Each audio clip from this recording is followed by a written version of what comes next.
if you don't enjoy something, you will not give it the best that you can, right? It's like anything in the world. If you don't enjoy doing something, you'll give it your half-hearted attempt. But if you choose to reframe social media in a different way, which is that actually, I want to use this as a tool to like meet new people, or I don't know, you use it in a different way that you're thinking about it, then you'll enjoy it more. So I didn't go on social media thinking I want to create a platform. I just wanted to go on there and meet some really cool people. And that's what I've done. I'm Michael Max, and this is Geological. I was talking with the spouse of a patient in the quiet moments toward the end of a day. The conversation somehow wound its way around to marketing and Abraham Maslow's hierarchy of needs. I hadn't previously put those two ideas together, and I got a sort of catalytic spark of excitement that you yourself might also experience when two previous disparate ideas snap together in a way that you didn't expect.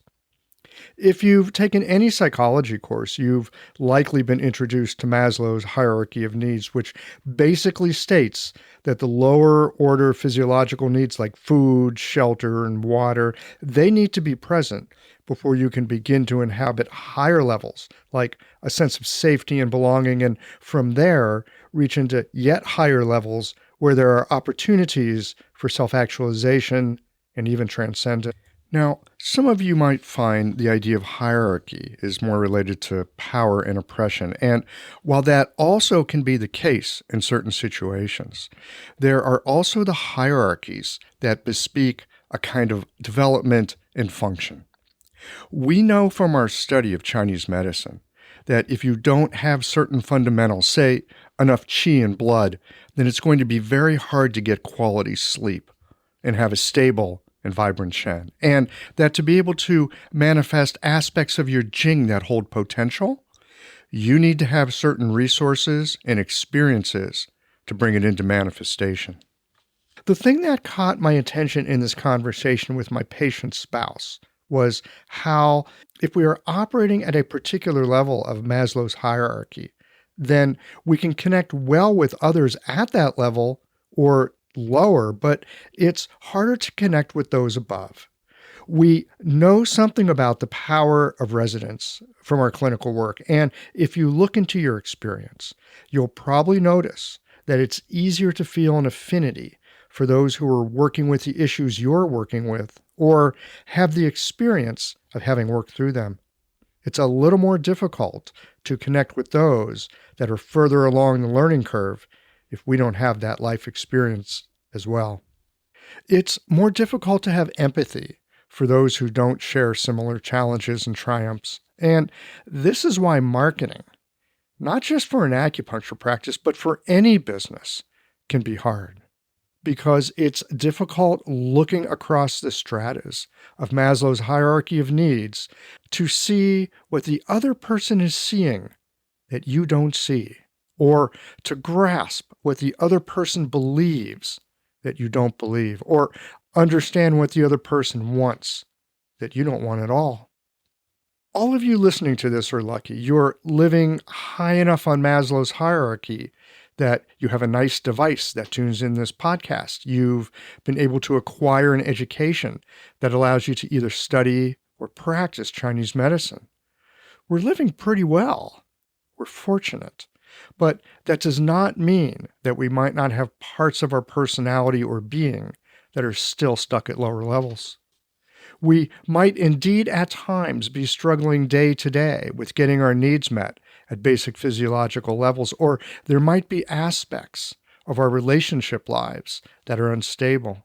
Really, it's not that we finish one level and we're done with it for life. It's more that we have greater bandwidth to move between those levels, that we might have enough empathy to see another from their point of view, and enough ego strength of our own so that you can understand another's beliefs or their perspectives without abandoning your own or demand that they think more like you do. This is one of the keys to being able to effectively market and promote your business. And it turns out it's not a bad way to connect with your patients in clinic as well. These conversations come to you through the generous support of our sponsors and members. Blue Poppy, your new one-stop shop, has speedy shipping options on everything that you need for your clinic. It's Women's Health Month at Mayway Herbs. Check out their new website for learning resources on helping women with herbal medicine. Are you a creature of habit? How about making a change that helps your patients and the planet with AccuFast needles? And later in the show, raising your fees doesn't have to be a difficult process. Jane has helpful suggestions on making it easy and effective. And finally, have you considered that having a thriving, profitable practice is one of the most healing things that you can do? Julie Bear Don't Walk has, and she can help you do something about it too. Do be sure to visit the sponsors page on the Qiological website to take advantage of all the special offers our terrific sponsors have for listeners of the podcast. Picture this. Your clinic is buzzing with patients, and then you realize that you're down to your last box of needles.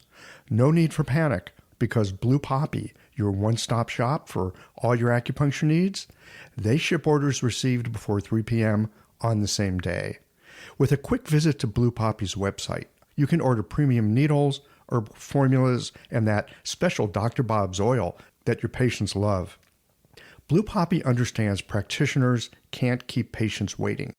That's why they strive to get you what you need when you need it. From high-quality Chinese herbs and formulations to acupuncture supplies and clinical essentials, Blue Poppy has served practitioners for nearly 40 years with products that meet the highest of standards. Discover everything Blue Poppy has to offer by visiting www.bluepoppy.com, and don't forget to subscribe to their mailing list for exclusive offers and more. Hi folks, I'm Yvonne Lyle, president of Mayway Herbs. May is Women's Health Month, and as a women-owned and women-run business, we especially love how Chinese medicine can support wellness through every stage of a woman's life. So in this month's newsletter and podcast, we're covering topics like PMS, pregnancy, menopause, and osteoporosis. We'll share expert insights and effective treatment strategies you can put to good use in your clinic. Our Plumflower brand line includes herbal tea pills, tablets, extract granules, and organic herbs, all of which you can find on Mayway.com, and where you can also find articles, videos, and other resources to support your practice. Since 1969, Mayway has been a trusted source for high-quality herbal products. In these challenging times, please know that we remain committed to keeping our products accessible and affordable so you can take care of yourself and your patients. As always, thank you for supporting Real Chinese Medicine. Daily habits and routines feel comforting, familiar, easy, automatic. That's the power of repetition. You've worked out the kinks and can do it with your eyes closed. But what if you shook things up? What if you ditched the old routine and tried something new? Hi, I'm John Sten. I've practiced acupuncture for over 30 years, and together with my wife Kelly, we created the world's first eco-friendly acupuncture needle. The AccuFast earth-friendly needle system cuts your packaging waste by 60 to 90%, depending upon your needle type, speeds up your needling, gives you more control, and best of all, while you're healing patients, we plant a tree for every 2 boxes your clinic uses. Thousands of acupuncturists have already made the switch. In just the last year, they've helped plant over 16,000 trees. Since we started, that number has grown to over 50,000. So break the routine.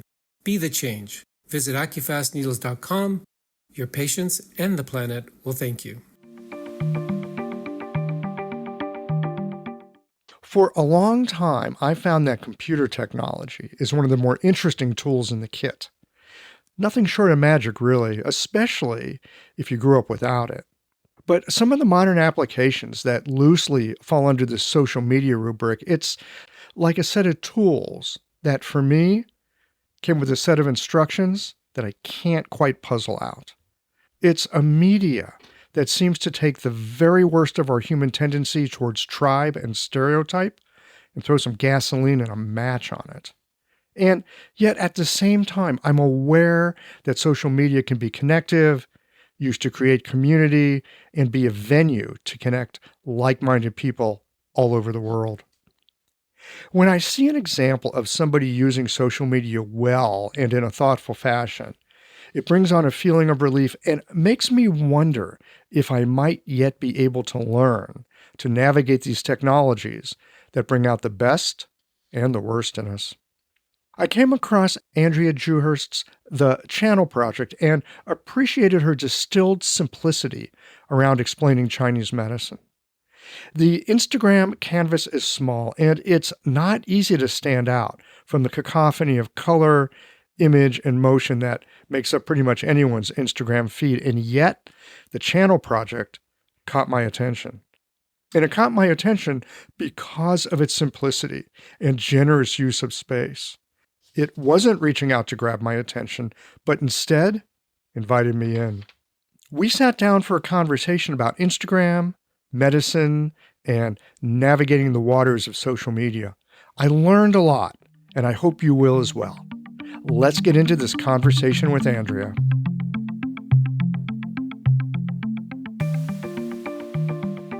Andrea Dewhurst, welcome to Geological. Oh my gosh, I am so humbled to be here. I feel like if this was on my mood board, if I'd have ever made one of those, this would have been up there. Really? Being on a podcast with you. Yeah, for sure. Why? I mean, because for me, I can't speak for everybody else, but I think that the guests that you have on, the knowledge that you impart, obviously the subject matter is just so wonderful. And so I feel really honored to be asked to be on here and follow along some great people. So yeah, that's why really I love the podcast. Well, I'm glad you love the podcast. Do you know what the secret sauce is to the podcast? No, probably the sound quality. Well, the sound quality helps. It doesn't hurt. Here's the secret to the podcast. I think this is the secret sauce.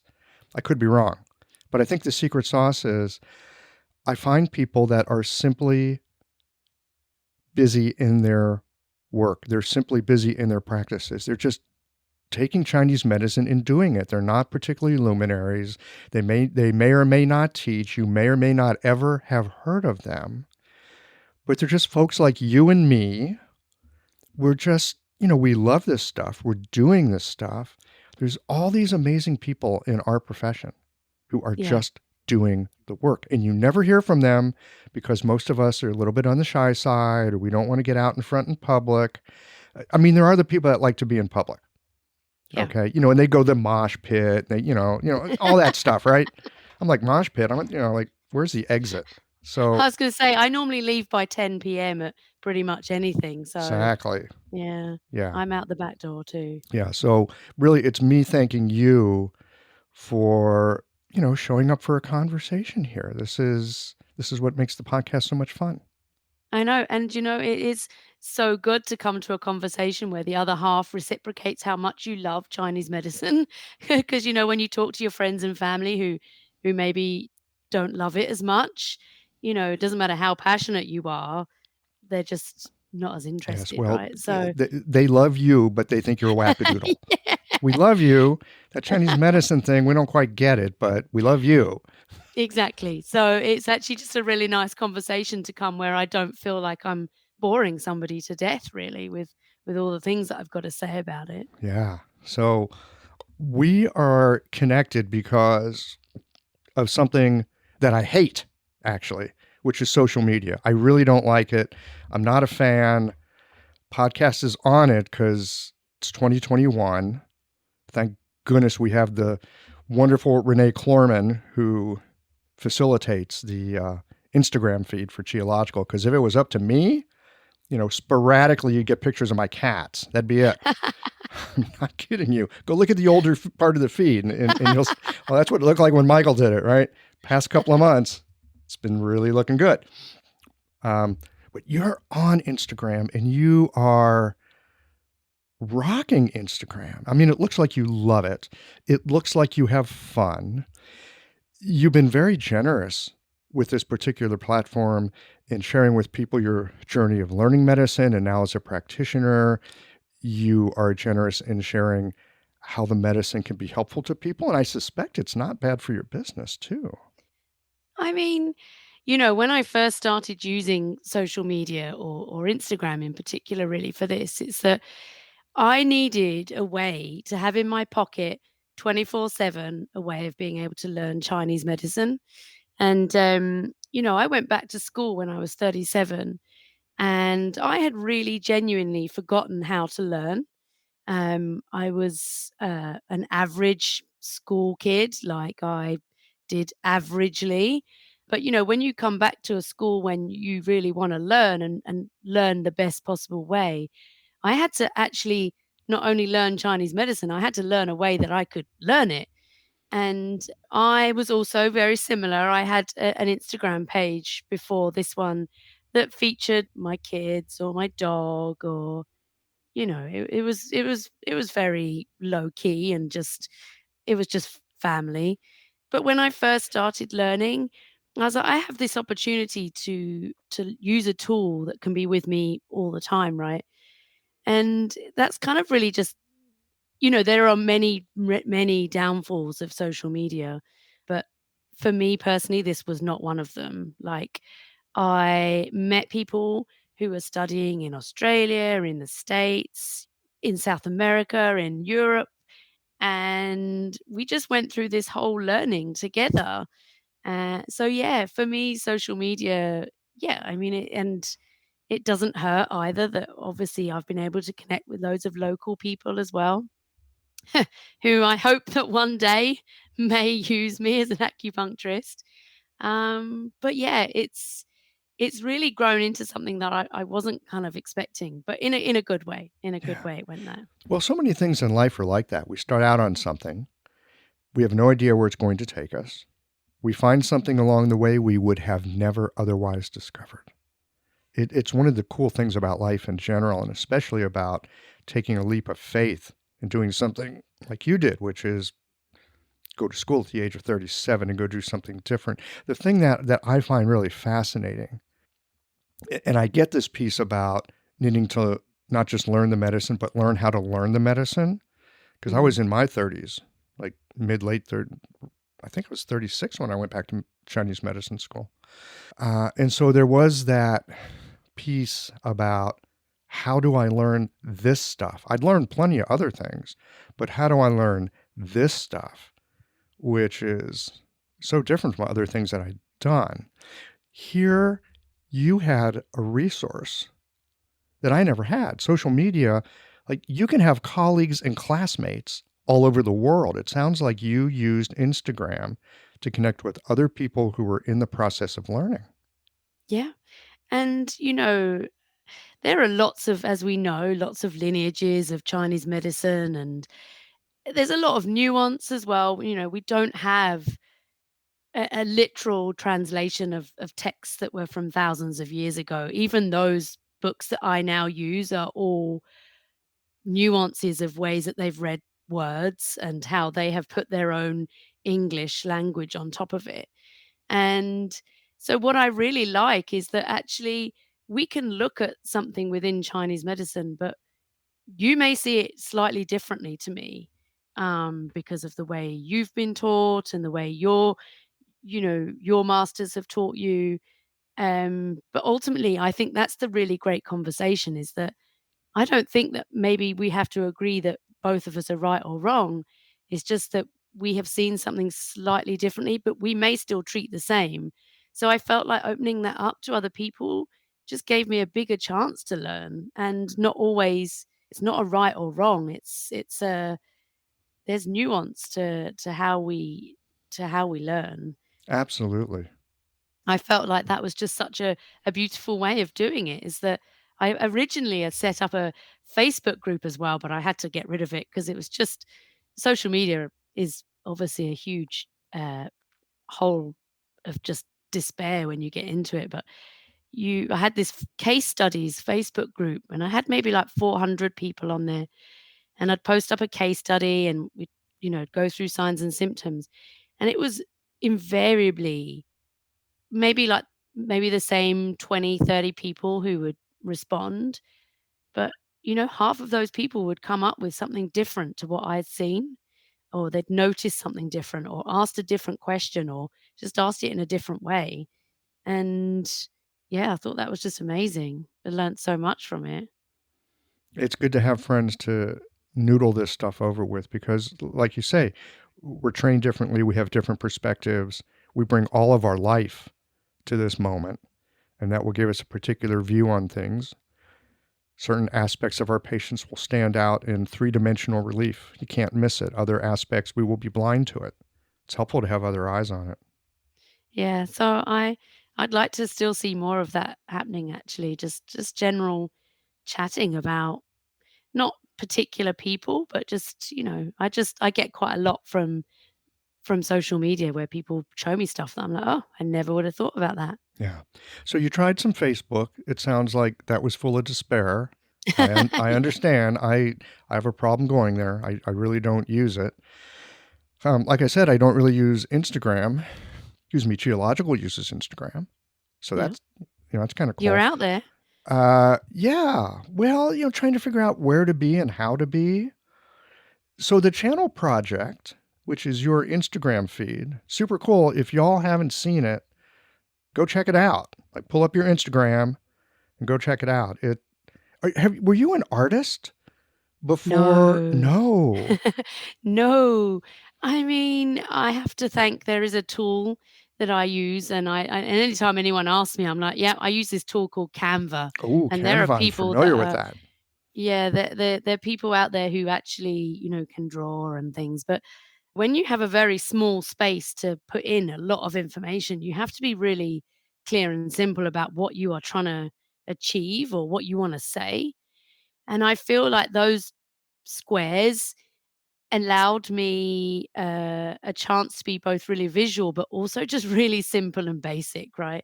And that's what I always say when people come to my page, like, there's not gonna be anything in there that's like as much as I love, the theoretical stuff, I'm really always just trying to distill it to the absolute most simple it can be. I think when you do have a limited space to do that in, you are kind of quite forced to be creative about how you do that. So yeah, so no artistic skills. I think my 8-year-old can outdraw me easily. But yeah, I have a visual mind, I suppose, and I borrow images that people use on this Canva or create on this Canva, and I just use it in the way that makes sense for me and my brand and like what I want to show and choose to sort of use. But no artistic skills whatsoever. But it's a great tool, and I created a blog post, oh, maybe about 2 years ago, just to send out to people like every time they asked. I was like, look, I am not look, just this is what you just need to go and do, and you can do it too, right? It's just that's as simple as that, really, because that's what I always say about how my learning is that if I have can do it and distill it down to this, then you can definitely do it and feel free to use it. It sounds like you have the ability to curate. You have ideas. You know how to take those ideas and distill them down to the essence. And then you found this really awesome tool called Canva. I'm familiar with it. We also use it. It's got all kinds of images. I guess it's got all kinds of templates too. So you're like pulling up templates and working off. No, see, I mean, I just have my nice black background. I was just always very black and white, which I felt to me was how I always wanted to be seen. Is that I wanted to just be black and white about what I can do, about honesty. There was no gray areas in that way. So I just have a very simple black background, and I just put some text and a few pictures on there, and just try and make it as like as less wordy as possible. But often, Chinese medicine, it's not. These books are not light No, for these books are not like, this is funny. You just say, I try to make it not wordy. Yeah. But this is the thing. This is the thing that I think is so important. And so many of us fail at it with Chinese medicine. We fail miserably because our patients will ask us a very simple question and we end up spewing Chinese 101 at them.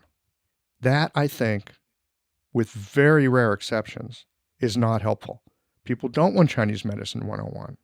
They want to understand enough that they can feel like, I can trust this person who's about to stick a needle in me. They don't need to understand it all. No. So I think your ability here, and I think other people could take a look at this and maybe learn something that would help them in communicating with their patients. You can take something and distill it down, lose nothing of the essence, but really clarify it, like a good whiskey. I don't drink, but I'll take my for example, when I look at the yin organs, I have, I mean, this imagery works for me, right? But not for everybody. So last year I created what I felt were the yin organs. So Jeff Bezos or Amazon is the liver, and Hope, what was her name? She was Donald Trump's PR assistant. She was the lung. Jeff Bezos's assistant, whose name I can't remember now, the guy, he looks really similar to Jeff Bezos, actually. He was the spleen. And for me, it was this way of being able to, when I talk about the liver, to a patient or whatever, I'm not talking about the Western equivalent of when they think of the liver. I'm talking about the Jeff Bezos of this, this world.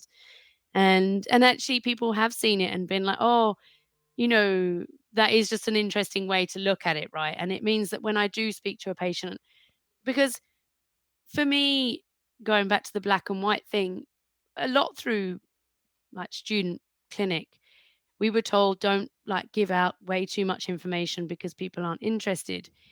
Now, I agree to it to a certain extent, but I think what I noticed in the student clinic is that we were meeting people who maybe had lived with conditions for an excess of 10 years, right?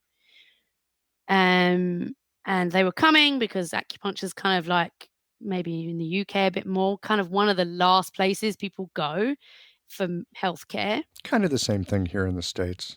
Yeah. And so we were talking to these people, and you're listening and you're like, wow, you've lived with something for 10 years or plus, and you feel like you've not been listened to by your GP, or like, because nobody really knows what to do with you, right? So for me, I don't want to overwhelm somebody, but I do want them to make a choice, right? I want them to be informed enough that they are making an informed choice in, yeah, letting somebody stick a needle in them, right? I mean, it's down to me personally to come up with a way to explain to somebody why I'm treating them for what they've come for, right? So I've always slightly disagreed with this idea that, we don't give them the whole chapter and verse. That I do understand, but I always felt like it was down to me to come up with the simple way or a clearer way maybe Mm. of saying, "Look, this is what I'm gonna do for you today." This episode is brought to you by Jane, the clinic management software that honestly just makes running a practice easier. Let's dive into something that's never easy, but sometimes necessary: raising your fees. It can feel awkward, right? But here's a tip that can really help. Consider offering flexibility to your patients as you introduce the change. When patients face new fees, it's natural for them to feel uncertain or concerned. That's where flexibility can really make a difference. Offering options like a phased increase, suggesting a payment plan, or even taking a moment to talk things through can help to ease the transition. These thoughtful gestures show your patients that you're listening and care about them, which strengthens the trust you've worked so hard to build. If you're looking for more ideas on how to navigate these kinds of changes, head to frontdesk.jane.app and check out the article, How to Tell Clients You're Raising Your Fees. One last thing, if you're ready to give Jane a try, you can use the code CHIOLOGICAL for a 1-month grace period on your new Jane account. Yeah, I think we need some metaphors that help us to connect with our patients, to be able to speak to them in some way that they get it, that we see them, Yeah. that we understand what their issues are, that we have a method and some ideas for how that might help, and to be able to say it in a way where they go, well, that makes sense to me. Yeah. Poke away. I love too what I love what you were just saying about the yin organs and Jeff Bezos as the liver, because I've had this thing. It's just like in the back of my mind. It's like a little writing project I have, actually. I've been Yeah. working on this because in our profession we talk about, oh, the liver is the general, and and the spleen is the ministry of grains. None of us talk that way. In fact, most of us hate the military. It's like, oh, the liver is the general, and most of us are like, general, fuck the Yeah. general. We don't like those guys. You know what I mean? Yeah. So the metaphors are important. Yeah. And it's in the Chinese culture, it's in the Chinese language, all that's there. Great. But how can we make it real today? And this is hilarious because I've been, again, in a little writing project of mine going through this. The liver, in my mind, is Amazon. Not just Jeff Bezos, it's Amazon. Why is it Amazon? Because it's the ultimate in logistics. That's what the general's about. They see Yeah. where it is. They take it where it needs to go. The flow of chi has to move. If your Amazon package is a day late, dude, people get chi constraint. Yeah. I really love that you've thought of it as well as Amazon, because when I think about it, I'm like, well, all those warehouses, they store these vital substances, and you just think, and it's exactly that, right? And when things start to go wrong, it gets angry. And I don't know if it's this again in the same in the States, but we've had quite a few documentaries about Amazon and workers' rights, and they're made to work for like 10 hours straight. And they can't go to the bathroom during that time. To me, it just feels like Amazon, like liver and Amazon. It just feels so good to me, the pairing. It kind of fits. So, and again, we're talking about taking the stories and the understanding of Chinese medicine, turning it into something that's digestible in modern life, right? Yeah. Through stories, through metaphors, through the work that you do with images and a small amount of words. Yeah. I mean, I did actually recently make not an announcement, but I was like, look, I've been through my 3 years of studying. I realized that this is just the start, but I was like, my page is going to move away from more of the like how I learned about the yin organs, or because I now need to look at my audience in a different way, right? Like before, I wanted to connect with other acupuncture students, and I hope that those all still hang around. But now it's like I want to take those concepts and use it in a way that a patient might be like, actually, I want to give this a try. I don't want acupuncture to be at the end of a very long list of other modalities that people will try before they come to us. And that again is where social media it could be great. I mean, I've only ever had one run in with somebody from a classical Chinese lineage who didn't like how I would explain things. But for the most part, I think I really wish, as you said right at the very beginning, as a profession, maybe a lot of us are slightly more leave at 10 p.m. than be in the mosh pit. But social media to me is just normalizing what we do, right? Or it can be. It could be a channel for that. I want people to know that if they have a bad back, they don't need to go, like they could go to see an acupuncturist. Doesn't have to be me. But let's not make ourselves the end of the line of like all these things that they will have tried. And I try and answer all the hard questions as well. Like, I've just created a post about what happens when acupuncture doesn't work, because I want this sort of narrative like to be commonplace. I'm not a miracle. And whilst I think acupuncture is amazing, I want to be able to like just talk to people in just a regular way about what it is that we do. Yes. Well, and other Um, people, people who are looking for your services, my service, our services, all y'all's yeah, listening, they have that question in the back of their mind. A lot of stuff hasn't worked. That's why I'm thinking acupuncture. Okay, what if acupuncture doesn't work? I think as an acupuncturist, being able to address that and talk about that early on builds massive amount of trust because the person knows that you are there to help them, hopefully with the stuff that you've got. But if your stuff doesn't work or isn't that helpful, you got their back. You got people to yeah, refer them to. You've got other ideas. yeah. I mean, I just feel like that's, and I like building that community of, and it doesn't have to be all acupuncturists. I mean, just having that community of people to be like, I don't think acupuncture is the right thing for you, but hey, here's X, Y, and Z, and I thoroughly believe that if I can't help you, that they might be able to. So I now use my page in a slightly different way, but I hope still in a way that acupuncturists will still get something out of it, which is that I'm sort of, putting myself up there a little bit for being like, these are the questions that your patients might ask. These are the answers we might want to give them. Like, this Well, and is, here's another way that acupuncturists could find your work helpful. They can look at how you're communicating with patients and think about, maybe I could do something similar in my own way with social media. A lot of us aren't that keen on social media. Many of us are. I mean, I browse through the Instagram feed on occasion. Some people are super into it, which is, good for them. But a bunch of us aren't.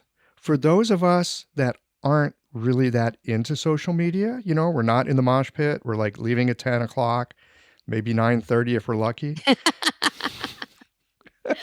So talk to me a little bit about what social media is good for. It's like how does it help for people that are thinking, maybe I should do this, but I don't even know where to begin, or even if I should possibly waste all my time?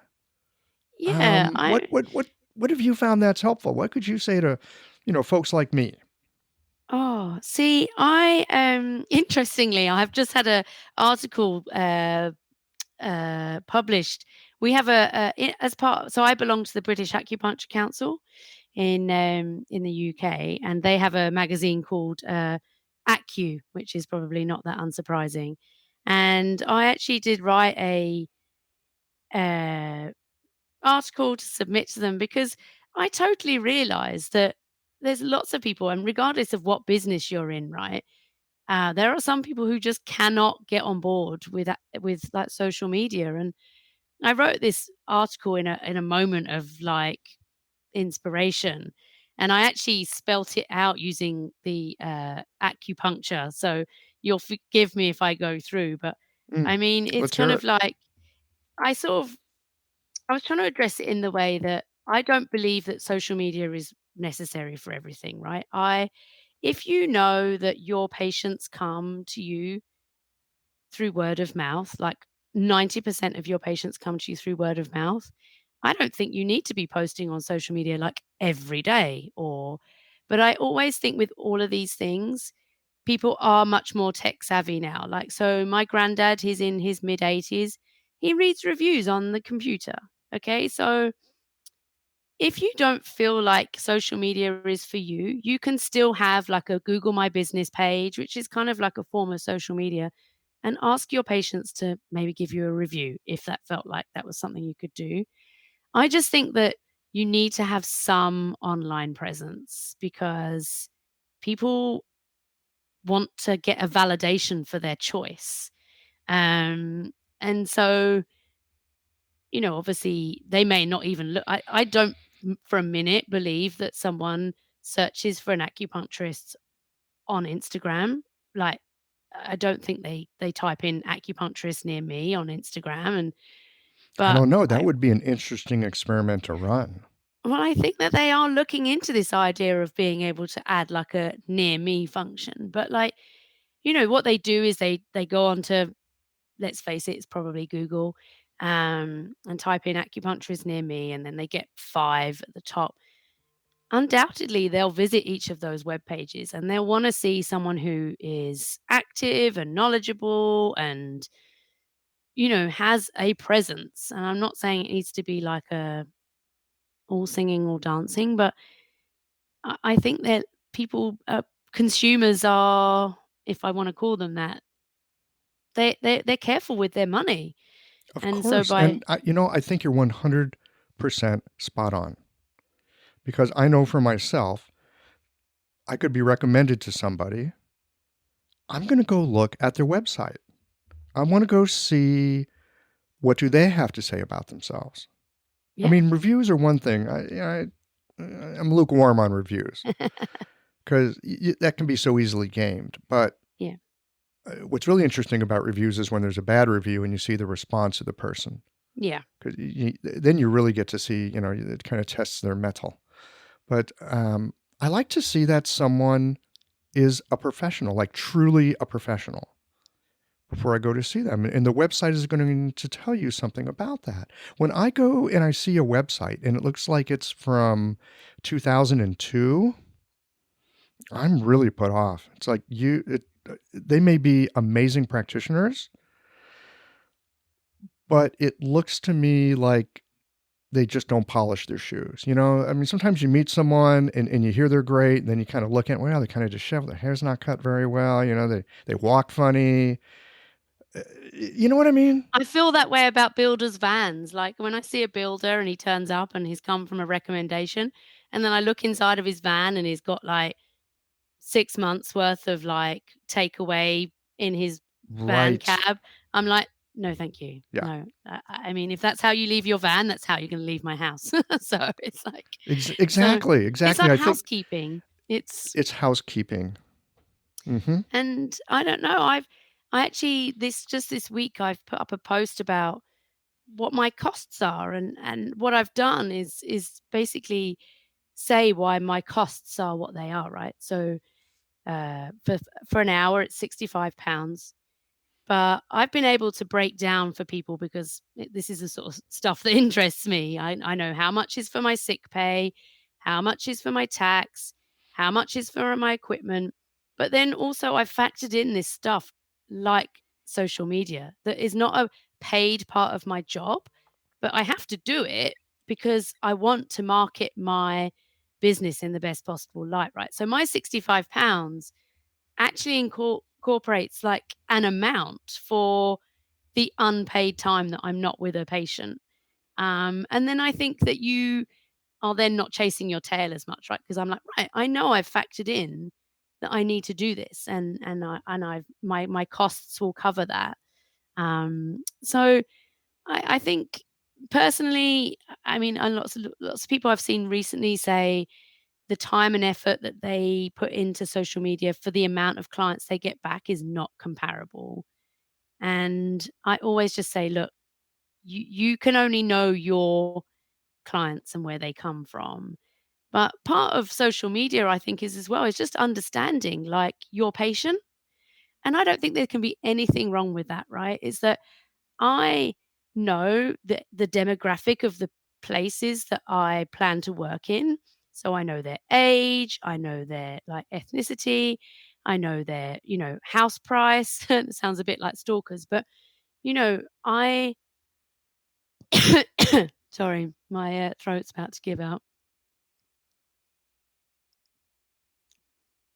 I know who my patients are that are coming to me. So in the act of like creating the social media that is useful for them, I'm also doing a load of market research for myself because are they going to be fertility clients? Well, I live in a really in a town outside of London where lots of people tend to leave London when they want to start having kids, right? I mean, I'm not saying that they will all be fertility, but Hmm. they're of a certain age. So actually, there's probably quite a lot of women now who will be coming up to like menopause, or there's a really big active runners group in our area. Am I going to get a load of like runners who want to be put back together and able to do these? So maybe just looking at your social media in a different reframe is I'm curious here. How did you learn to think like this? How did you learn to think about business in a way that, like, what kind of house do they have? What's their mortgage? What kind of car do they drive? What kind of shoes do they wear? I- I- Many of us go into the business side of it just like, well, hope this is going to work because I got some loans to pay off and I hate business, but I'm going to do this anyway because I kind of gotta. You, on the other hand, sound like you have taken a deep dive into, wow, who are these people and where do they come from?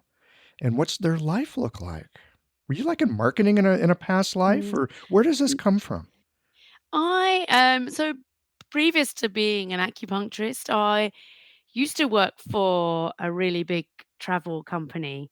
I'll never know if it was Expedia. So they've got like worldwide something like 25,000 employees. And I was based in their London office for 10 years. And I learned such a lot from just being a bystander in that business, because their whole ethos was test and learn. They were constantly testing what they were putting out there and learning from it.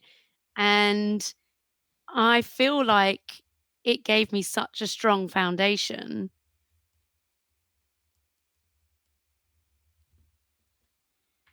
Excuse me while Yes, I took another you. drink. And it was such a strong foundation to, like, they didn't just run with something just because, you know, they'd spent some money on it.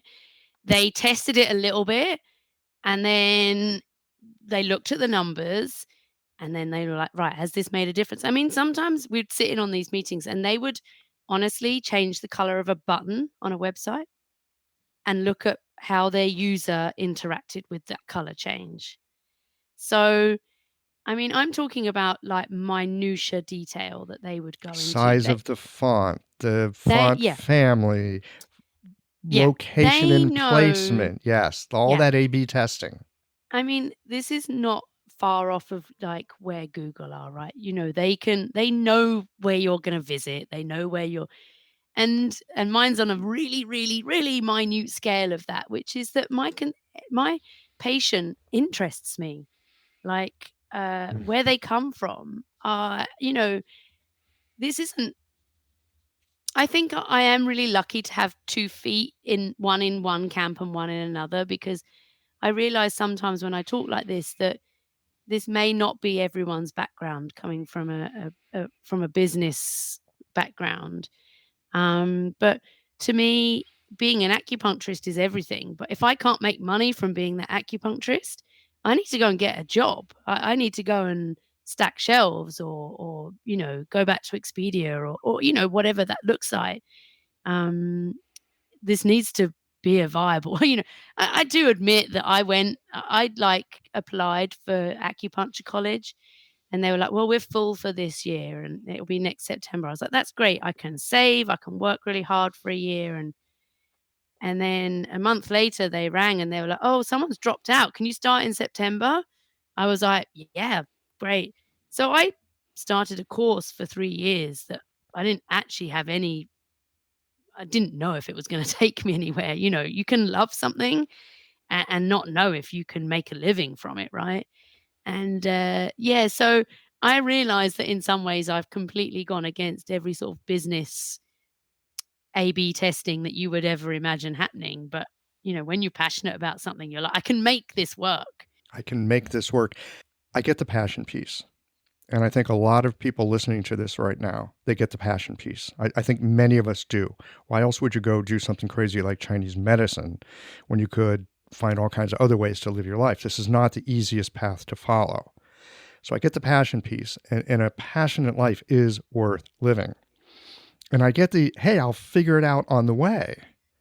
Here's the thing that gets tricky is all the things that you have to learn or unlearn, and all the obstructions that you put in your own path, and all the ways that you have to change your own mind to actually make it work in the long run.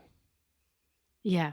I suspect, even going back to that thing about being shy or wanting to, it's a lot to meet a lot of people in a day if you're seeing patients. And you even talked about it earlier as well. We have this history that we bring with us, right?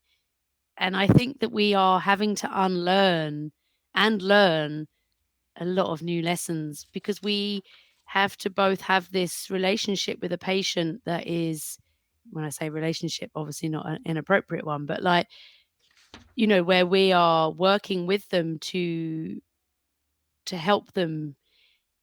But yes, we also have our own stuff that we have to work through at the same time, and also go out there and make sure we have a viable business. So we've almost got like 3 parts to ourselves that we have to split into as an acupuncturist. It's the like business side, the acupuncturist side, and then there's just the human side to yourself.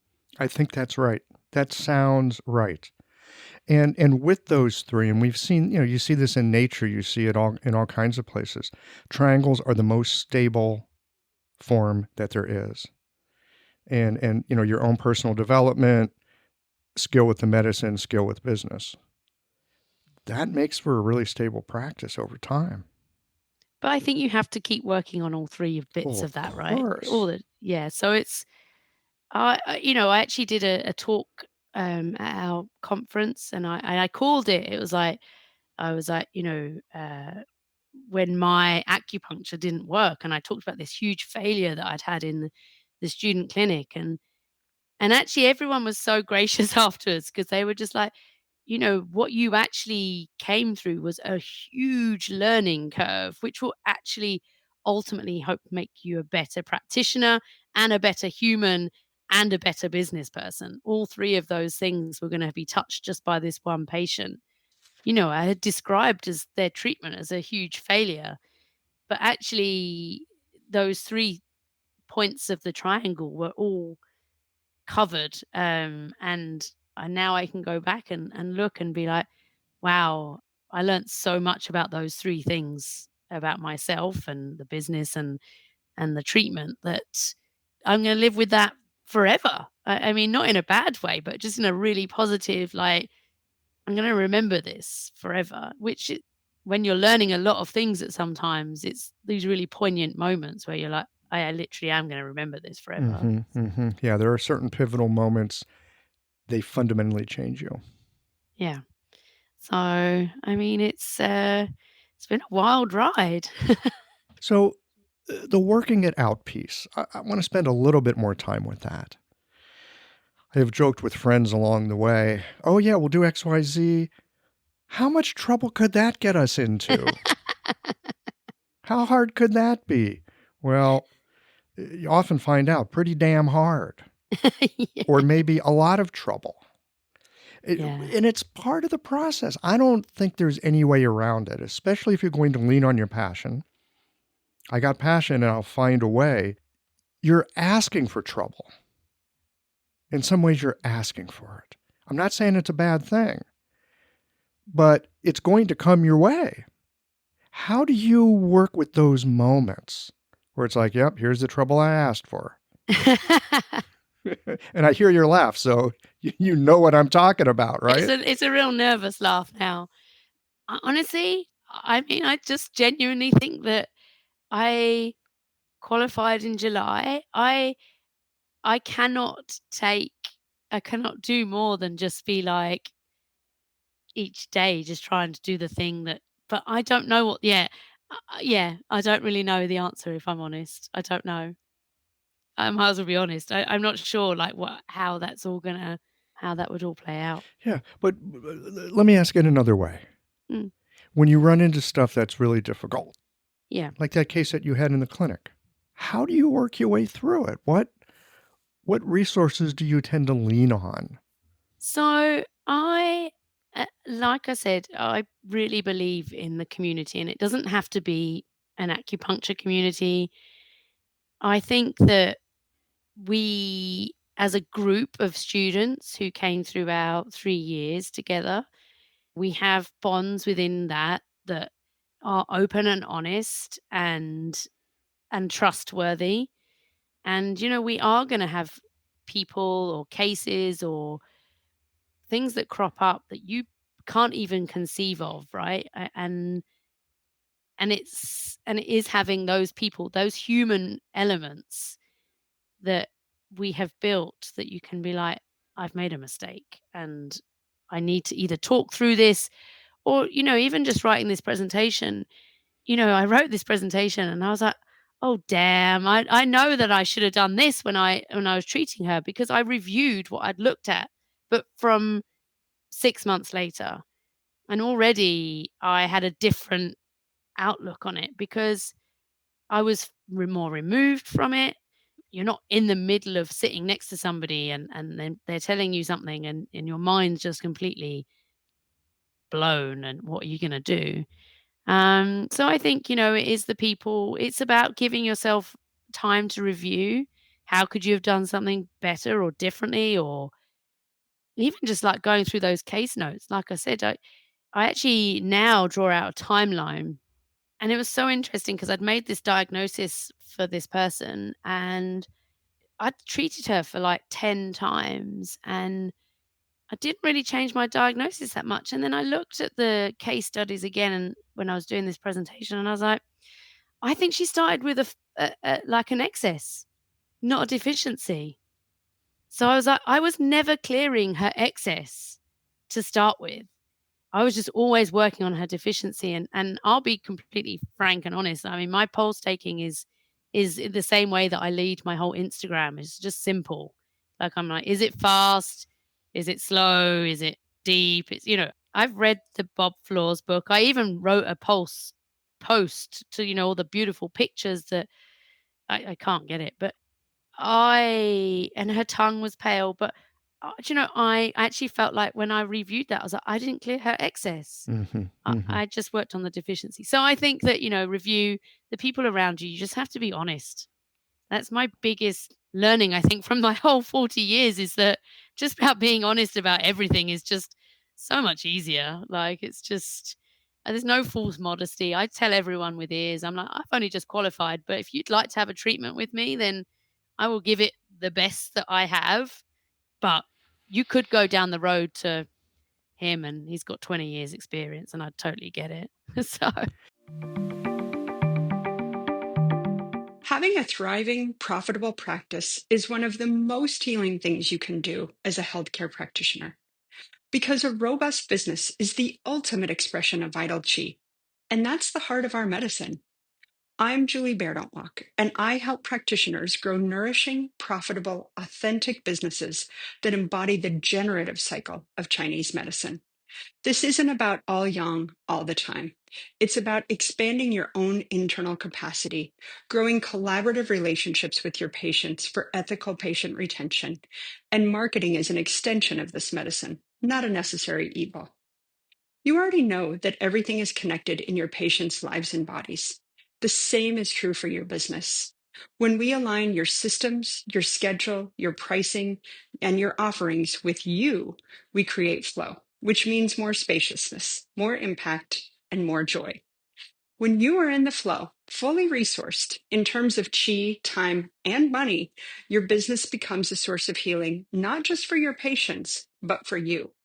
Let's grow something rooted, radiant, and real. Visit lifeflowconsulting.com to learn more.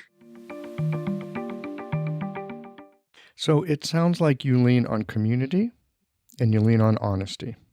yeah, That's where your strength comes from.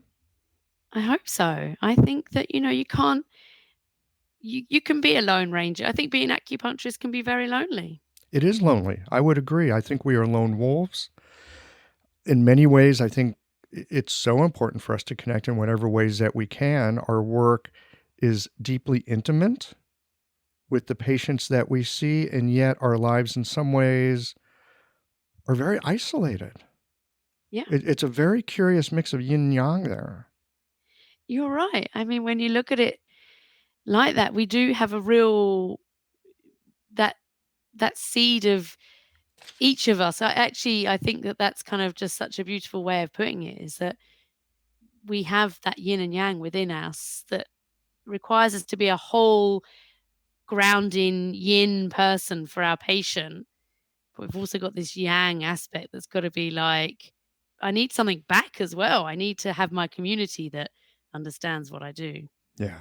So, and you're building one. I mean, your Instagram feed is a kind of community. It sounds like in its bones, in its DNA, it was a way that you connected with other people that were learning the medicine. Now that you're a qualified practitioner, it's also a way for you to connect with patients, maybe another way to connect with practitioners. I don't know, maybe you create some other new feed that's specifically for practitioners.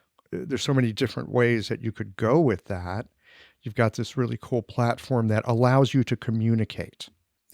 And so often, I don't know, I think different people in different decades, we come of age and the world looks a certain way, where there's certain ways that the world communicates. So when I was a kid, I'm really going to date myself here. At one point, when I was in like middle school, my family got a second phone line. That phone line was for the kids. We could gab on that telephone to our friends as long as we wanted, and my folks could still get a phone call to them on the other line, because that was before call waiting and answer machines and all that. We had an extra phone, like the kind you hold up to your ear.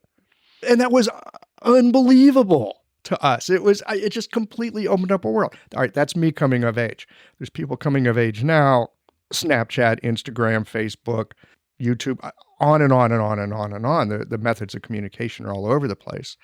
The point I want to make is we have our ways that we use to connect and communicate with our community. You happen to have done something with Instagram that really has some depth to it. I would love to ask you a few questions about like the platform, and because I'm such a beginner, and again, thank goodness someone else is doing most of this for me at this point, but I still like to understand stuff. So, and I suspect there's people listening to this also thinking like, how do I even get started? What's important? So can I ask you a few questions about that? Yeah, sure. Okay. What is supposed to go in that little like about me? Because I'll often see these one word things like, dog mama, yoga lover, vegan, blah, blah, blah. And then there's a bunch of little emojis like Egyptian hieroglyphics. I am sure these emojis are telling a story. I think that's it. Or you're supposed to put in how do you make an introduction is what I'm saying. I'm so confused. I use emojis less frequently. I can't make sense. I mean, some people can make actual whole sentences out of them, but I think that this is where actually you have to lean on a wider community. Is that everything that I've learned about Instagram, I've borrowed from another expert, right? From an expert on Instagram, or because you can only be an expert in so many things, right? And then everything else you have to borrow from somebody else, use their knowledge, their time. And there's actually a lady who I follow, and she was saying about the importance of those lines, right? Because when someone comes to your bio, that's got to tell you in 150 characters or whatever it is, like why you're there. And one of the biggest things that annoys me about acupuncturists is we never say where we are. Like, I look at some acupuncturists, I'm like, wow, this feed is amazing. I'd love to go and visit them as an acupuncturist. And then they're like, in Adelaide. I'm like, that bio to me should be like, I want to know where you are. I want to know where your clinic is. Like, are you down the road or are you a flight away? So to me, the bio, and I'm borrowing this from someone else. So they said the first line should be what you do. So like in a really simple way, like it could be just acupuncturist. I think mine is currently traveling acupuncturist in Hertfordshire, right? There you are with the local piece. Very, very good. Yeah.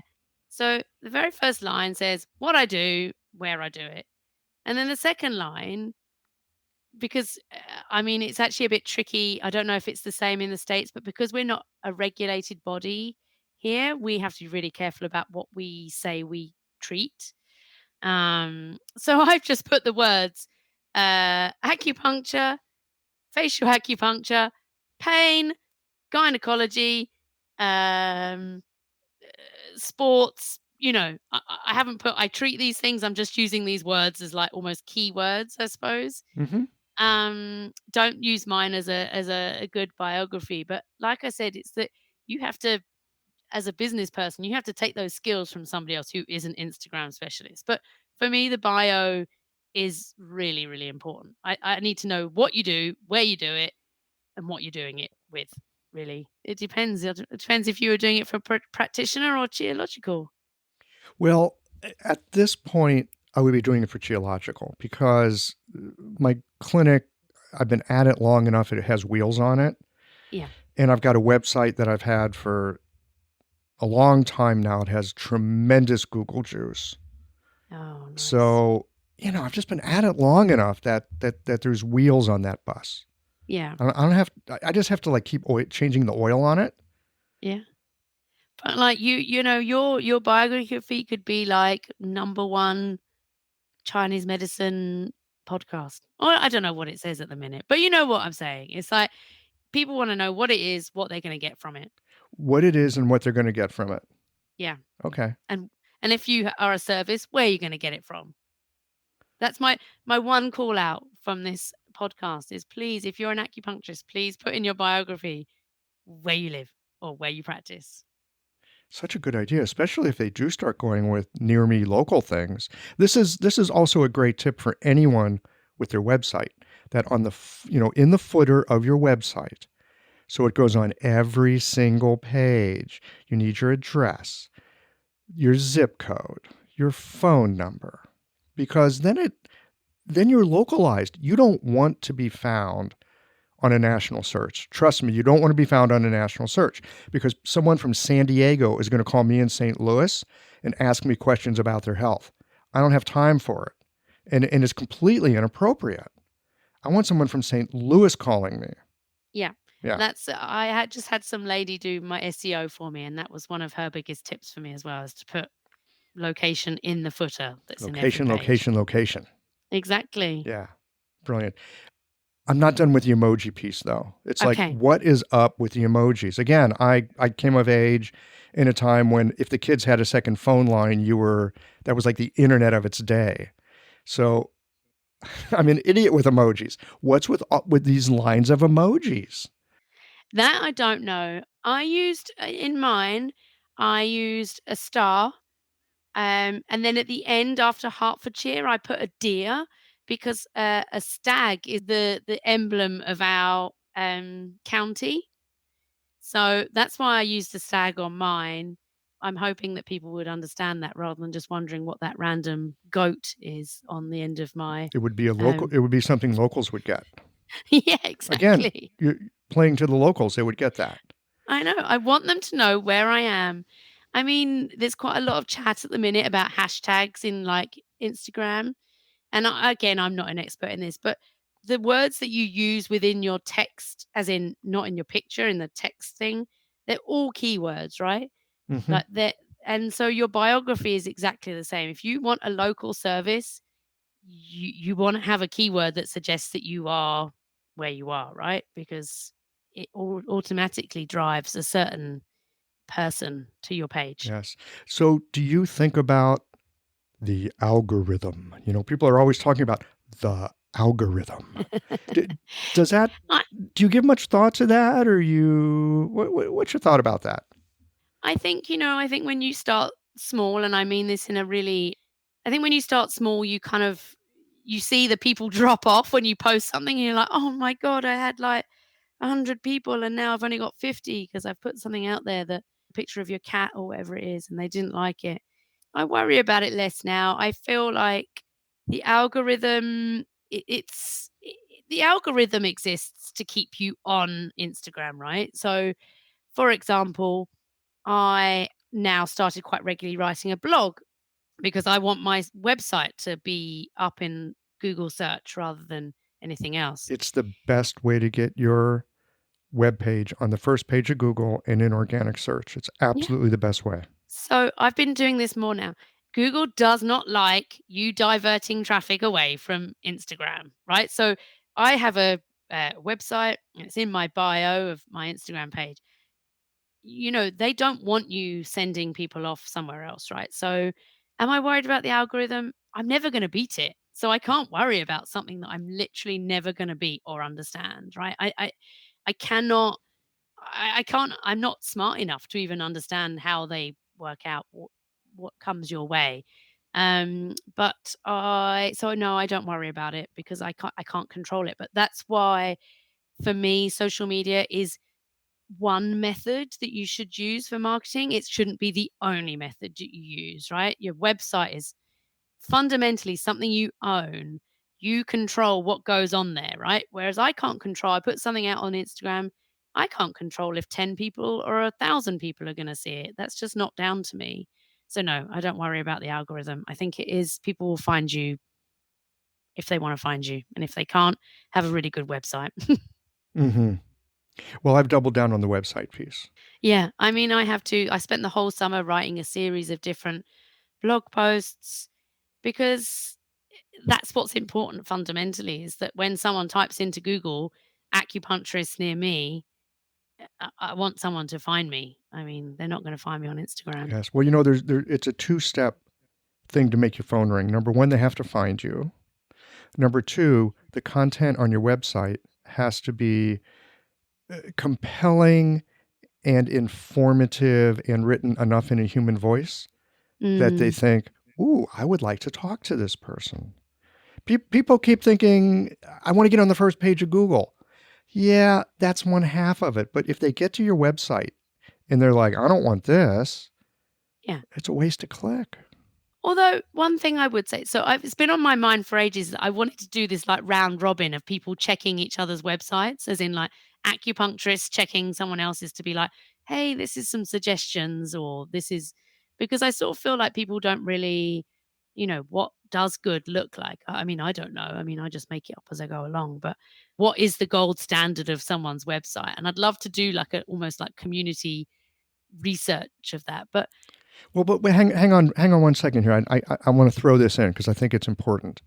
You mentioned this earlier about for who, because one person's website might be exactly for that kind of person. Oh, it's got flowers and pretty pictures and images of nature. Oh, that's me. I love this person. Someone else's website will have pictures of instruments and they'll have things about research and it will look very medical-ish. And other people are going to go, yep, that's the thing for me. The website, I think it's like with herbs or acupuncture, with anything, for whom, when, and for whom. yeah, I actually I think that's probably where I was gonna get to is that I actually think I'm not for everybody. I know I'm not for everybody. And you know what else?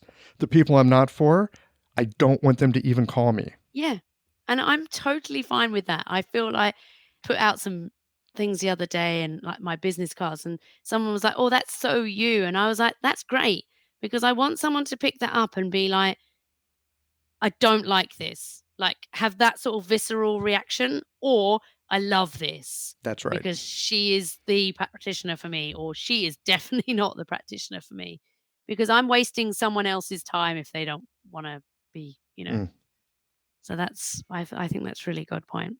I think it's essential Yeah. because you can't please all the people all the time. No. Yeah, that's great. Well, this has really been fun hanging out and talking with you about this. How am I feeling about Instagram right now? After hanging out with the Instagram whiz, I feel a little less intimidated actually, because it sounds like you have a lot of fun and because it sounds like you have used it as a way to curate your curiosity and to connect. This is the important thing for me, and to connect with other like-minded people in a way that supports everybody. That's really cool. I hadn't thought of Instagram as a way to do that. That totally opens up my mind to all kinds of possibility. It's interesting when I wrote that paper for our Acu magazine, and acupuncture was the word, and E was for enjoy it, right? I mean, if you don't enjoy something, you will not give it the best that you can, right? It's like anything in the world. If you don't enjoy doing something, you'll give it your half-hearted attempt. But if you choose to reframe social media in a different way, which is that actually, I want to use this as a tool to like meet new people, or I don't know, you use it in a different way that you're thinking about it, then you'll enjoy it more. So, yeah, so I didn't go on social media thinking I want to create a platform. I just wanted to go on there and meet some really cool people. And that's what I've done. And maybe that's why I enjoy it so much is that I had just a different frame of reference for what it would do for me. I just wanted to meet people, and I did, and for that, it's been amazing. Yes, evidently that worked. Yeah. Yes. Well done. Well, Andrea, anything else that you would like to share with the geological crowd before we say goodbye for today? No, I mean, I think it probably won't be the most, theoretically, exciting conversation that people will have had, but I think that if they just maybe look at things a bit different, then they may choose to market slightly different as well, and they may just find a different kind of enjoyment out of it. You just put marketing and enjoyment in the same sentence. I like that. All right. Well, again, thanks so much for your time today. This has been a pure joy. Thank you so much.